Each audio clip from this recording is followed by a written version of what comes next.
Hello people, welcome to my channel. ఈరోజు మన అమ్మవారికి ఎంతో ఇష్టమైన గోమతి చక్రాల గురించి తెలుసుకుందామా.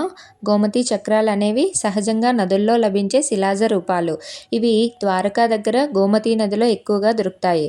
శాస్త్రపరంగా మరియు ఆధ్యాత్మికంగా వీటిని మహత్తర ప్రాధాన్యం ఉంది, ముఖ్యంగా వరలక్ష్మీదేవికి.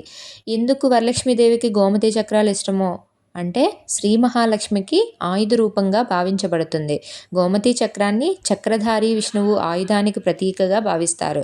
లక్ష్మీదేవి విష్ణుమూర్తి పక్కన ఉంటారు కాబట్టి ఈ చక్రం ఆమెకు కూడా ప్రీతికరం. సంపద, ఐశ్వర్యానికి కూడా ఇవి సంకేతంగా చెప్తూ ఉంటారు.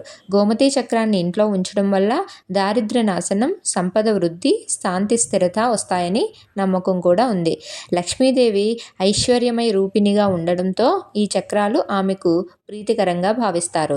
నెగిటివ్ ఎనర్జీ తొలగించే శక్తి కూడా వీటికి ఉంటుంది. గోమతి చక్రాలను ఇంట్లో పెట్టడం వల్ల దోషాలు, దుర్భాగ్యం, దుష్ట శక్తులు తొలగిపోతాయని పురాణ విశ్వాసం అనేది ఉంది.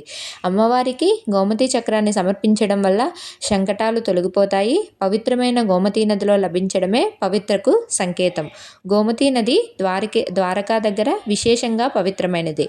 అక్కడి నుంచి లభించే గోమతి చక్రాలు దేవతల ఆశీస్సులు కలిగినవిగా భావిస్తారు. పూజలో గోమతి చక్రాలు ఎలా వాడాలంటే, వరలక్ష్మీ వ్రతం రోజున పూజా స్థలంలో గోమతి చక్రాలను పసుపు కుంకుమతో అలంకరించి అమ్మవారి పాదాల దగ్గర పెట్టాలి. తర్వాత వాటిని వస్త్రము లేదా చిన్న పెట్టెలో పెట్టి, తన పెట్టెలో, వేప చుట్టు చెంబులో లేక ఇంటి తొలగింపు దిక్కులో ఉంచితే శుభం జరుగుతుందని పురాణాలు చెప్తున్నాయి. గోమతి చక్రాన్ని లక్ష్మీదేవికి అర్పిస్తే ఇంట్లో సిరి సంపదలు నిలిచి ఉంటాయి అనే నమ్మకం ప్రజల్లో ఇప్పటికీ ఉంది. ఈ ఎంతో ప్రీతికరమైన గోమతి చక్రాలు అమ్మవారికి ఎలా సమర్పించాలంటే, 5 లేదా 11 గోమతి చక్రాలు తీసుకొని వాటిని శుభ్రంగా కడిగి నీటిలో ఉంచిన తర్వాత తీసి వాటి మీద పసుపు కుంకుమ చల్లి అమ్మవారి దగ్గర పాదాల దగ్గర పెట్టి దండం పెట్టుకోవాలి. Thank you.